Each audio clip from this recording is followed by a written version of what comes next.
يا عدين يكفوكوا شر الزملكاويه، مفيش فايده فيهم.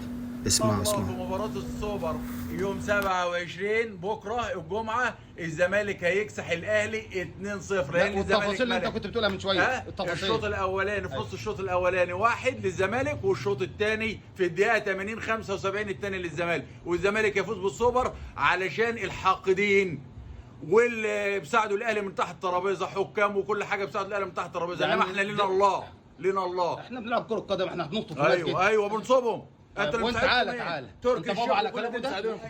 انت زملكاوي ايوه زملكاويه وملكيين ونشهد بالكلام تعالى ده. عاصم، انت توقعت يا حبيبي؟ اتوقعت 2-0 لنادي الزمالك. ايوه. الاهلاويه تناموا مقهورين، معروف احنا ملكي. وانت يا كابتن خليفه؟ معايا الكلام. انت مايل كلامه؟ مايل كلامه. طيب صلى على النبي. خلاص انت توقعك انت ايه؟ توقع النادي الاهلي بكره ان شاء الله ماسك المباراه لاول دقيقه لاخر دقيقه وهيكسب 3-1 ان شاء الله.